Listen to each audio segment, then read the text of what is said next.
ಕೆಲ್ಲಿಂಗ್ star ದರ್ಶನ್ಗೆ ಮತ್ತಷ್ಟು ಸಂಕಷ್ಟ ಎದುರಾಗುತ್ತಾ? ನಟ ದರ್ಶನ್ ನೌಟಂಕಿಗೆ ರಾಜ್ಯ ಸರ್ಕಾರ ಚಾಟಿ ಬೀಸಿದೆ. ದರ್ಶನ್ಗೆ ಸಂಕಷ್ಟದ ಮೇಲೆ ಸಂಕಷ್ಟ. ರಾಜ್ಯ ಸರ್ಕಾರ ಕೂಡ ಈಗ ದರ್ಶನ್ಗೆ ಚಾಟಿ ಬೀಸಿರೋದು. ನೌಟಂಕಿ ಆಟಕ್ಕೆ ಬ್ರೇಕ್ ಹಾಕಬೇಕು ನಟ ದರ್ಶನ್. ಬೆನ್ನೋವು ಅಂತ ಹೇಳಿ ಬಿಜಿಎಸ್ ಆಸ್ಪತ್ರೆಯಲ್ಲಿ ಟ್ರೀಟ್ಮೆಂಟ್ ಪಡ್ಕೊಳ್ತಾ ಇದ್ದಾರೆ. ಆದರೆ ಇನ್ನೂ ಕೂಡ ಸರ್ಜರಿ ಮಾಡಿಲ್ಲ.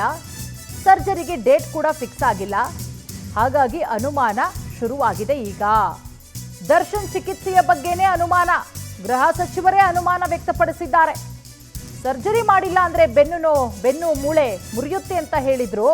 ಅಯ್ಯೋ, ಬೆನ್ನು ಮೂಳೆ ಮುರಿದೋಗ್ಬಿಡುತ್ತೆ, ಇಮಿಡಿಯೇಟ್ ಆಗಿ ಹಾಸ್ಪಿಟಲ್ಗೆ ಶಿಫ್ಟ್ ಆಗಬೇಕು, ಆಪರೇಷನ್ ಆಗಲೇಬೇಕು ಅಂತ ಹೇಳಿದ್ರು. ಆದರೆ ಇಷ್ಟು ದಿನ ಆಗಿದೆ, ಆದರೂ ಆಪರೇಷನ್ ಆಗಿಲ್ಲ. ಯಾಕೆ? ನ್ಯಾಯಾಲಯ ವ್ಯವಸ್ಥೆಯಲ್ಲಿ ತೀರ್ಮಾನ ಆಗಬೇಕು. ಬೆಂಗಳೂರಲ್ಲಿ ಗೃಹ ಸಚಿವ ಪರಮೇಶ್ವರ್ ಹೇಳಿಕೆ ಕೊಟ್ಟಿದ್ದಾರೆ. ಅಲ್ಲ, ಈಗ ನಾವು FSL ರಿಪೋರ್ಟ್ ಬರಬೇಕು ಅಂತೇಳಿ ಹೈದರಾಬಾದಿಗೆ ಕಳಿಸಿದ್. ನಮ್ಮ ಹತ್ರ ಇದು ಮೆಷಿನ್ ಇರಲಿಲ್ಲ ಅಂತೇಳಿ ಹೈದರಾಬಾದ್ ಅದು ಕಳಿಸಿದ್ದಾರೆ. ಈಗ ಅದರಲ್ಲಿ ಅವ್ರದ್ದು ಫೋಟೋ ಎಲ್ಲ ಅಲ್ಲಿ ಆ ಸ್ಥಳದಲ್ಲಿ ಅವರು ಇದ್ದದ್ದು ಫೋಟೋ ಎಲ್ಲ ಸಿಕ್ಕಿದೆ. ಅದು ಯಾರೋ ಅವ್ರ ಜೊತೆಯಲ್ಲಿ ಇದ್ದವ್ರು ವಿಡಿಯೋ ಮಾಡ್ಕೊಂಡಿದ್ದು ಅದೆಲ್ಲ ಈಗ ಪ್ರೊಡ್ಯೂಸ್ ಮಾಡಿ ಬೈಲು ಕ್ಯಾನ್ಸಲ್ ಮಾಡಿಸ್ಬೇಕು, ಮತ್ತೆ ಮುಂದೆ ಏನು ಕ್ರಮ ತಗೋಬೇಕು ಅದು ತಗೋಬೇಕು ಅಂತ ಮುಂದಿನ ಇದರಲ್ಲಿ ಇನ್ವೆಸ್ಟಿಗೇಷನ್ಸ್ನವ್ರು ಮಾಡ್ತಾರೆ. ಇಲ್ಲ, ಅದರಲ್ಲೇ ಗೊತ್ತಾಗುತ್ತಲ್ಲ ಅದರ ಅಗತ್ಯ ಇಲ್ಲ ಅಂತ. ಆಪರೇಷನ್ನಿನ ಅಗತ್ಯ ಇಲ್ಲ ಅವ್ರೇನು ಹೇಳ್ಕೊಂಡ್ರು, ನಾಳೆ ನಡೆದ್ರಲ್ಲಿ ಮಾಡಲಿಲ್ಲ ಅಂದ್ರೆ ನನ್ನ ಬೆನ್ಮೂಳೆನೆ ಮುರಿದೋಗುತ್ತೆ ಅನ್ನೋ ಪರಿಸ್ಥಿತಿ ಆ ರೀತಿ ಹೇಳ್ತಾ ಇದ್ರು. ಇಷ್ಟು ದಿವಸ ಆದ್ರೂ ಇನ್ನೂ ಡಾಕ್ಟರ್ಗಳು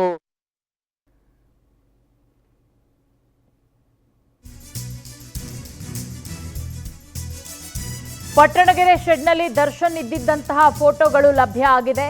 ಬೆಂಗಳೂರಲ್ಲಿ ಗೃಹ ಸಚಿವ ಪರಮೇಶ್ವರ್ ಹೇಳಿಕೆ ಕೂಡ ಕೊಟ್ಟಿದ್ದಾರೆ. ದರ್ಶನ್ ಘಟನಾ ಸ್ಥಳದಲ್ಲೇ ಇದ್ದ ಅನ್ನೋದ್ರ ಬಗ್ಗೆ ಫೋಟೋಗಳು ಸಿಕ್ಕಿದೆ. FSL ರಿಪೋರ್ಟ್ಗಾಗಿ ಹೈದರಾಬಾದ್ಗೆ ಕಳುಹಿಸಿದ್ವಿ.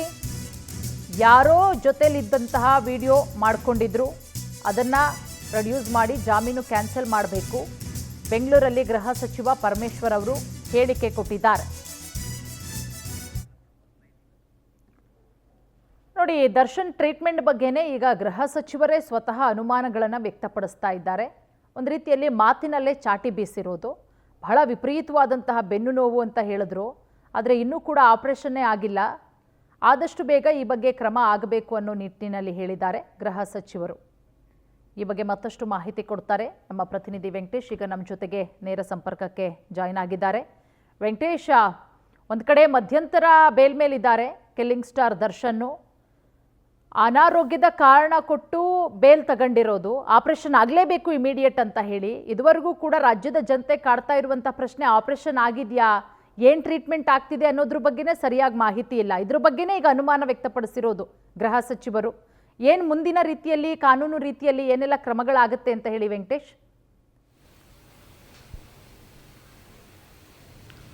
ಪೂರ್ಣಿಮಾ, ರೇಣುಕಾಸ್ವಾಮಿ ಕೊಲೆ ಪ್ರಕರಣ ಸಂಬಂಧಪಟ್ಟಂತೆ ನಟ ದರ್ಶನ್ ಅವರಿಗೆ 6 ವಾರಗಳ ಮಧ್ಯಂತರ ಜಾಮೀನು ಮಂಜೂರಾಗಿತ್ತು ನ್ಯಾಯಾಲಯದಿಂದ.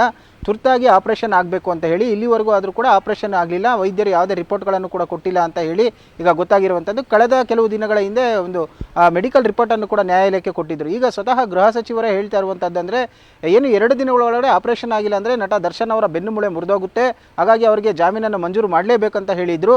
ಆದರೆ ನ್ಯಾಯಾಲಯದ ವ್ಯವಸ್ಥೆಯಲ್ಲಿ ಇದು ತೀರ್ಮಾನ ಆಗಬೇಕು. ಅವರು ಆಪರೇಷನ್ಗೆ ಒಳಗಾಗಿದ್ದಾರಾ ಇಲ್ಲ ಅನ್ನೋದು ಯಾವುದೇ ಮಾಹಿತಿ ಇಲ್ಲ.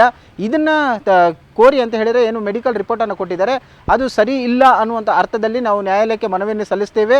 ಅಂದರೆ ಅದು ಮಧ್ಯಂತರ ಜಾಮೀನು ಏನಿದೆ ಅದು ರದ್ದು ಮಾಡಬೇಕು ಅಂತ ಹೇಳಿ ಕೂಡ ನಾವು ಮನವಿಯನ್ನು ಮಾಡ್ಕೊಳ್ತೀವಿ ಅಂತ ಕೂಡ ಹೇಳಿರುವಂಥದ್ದು.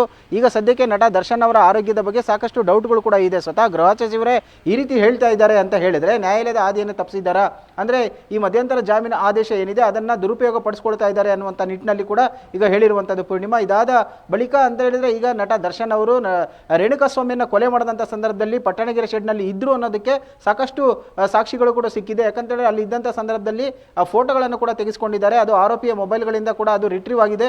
FSL ವರದಿಗಾಗಿ ಹೈದರಾಬಾದ್ಗೆ ಕಳಿಸಿದ್ವಿ. ಆ ಫೋಟೋಗಳು ಕೂಡ ಈಗ ಸಿಕ್ಕಿರುವಂಥದ್ದು. ಮೊಬೈಲ್ನಲ್ಲಿ ವಿಡಿಯೋವನ್ನು ಕೂಡ ಮಾಡ್ಕೊಂಡಿದ್ದು ಕೂಡ ಈಗ ಸಾಕ್ಷಿ ಇದೆ. ಅದನ್ನೆಲ್ಲ ಕೂಡ ನ್ಯಾಯಾಲಯಕ್ಕೆ ಸಲ್ಲಿಸಿ ಆ ಒಂದು ಮಧ್ಯಂತರ ಜಾಮೀನು ಏನಿದೆ ಅದನ್ನು ರದ್ದು ಮಾಡಬೇಕು ಅಂತ ಹೇಳಿ ನ್ಯಾಯಾಲಯಕ್ಕೆ ಮನವಿಯನ್ನು ಮಾಡ್ಕೊಳ್ತೇವೆ. ಇದು ನ್ಯಾಯಾಲಯದ ವ್ಯವಸ್ಥೆಯಲ್ಲಿ ಆಗಬೇಕು ಅಂತ ಹೇಳಿ ಕೂಡ ಗೃಹ ಸಚಿವರು ಹೇಳಿರುವಂಥದ್ದು.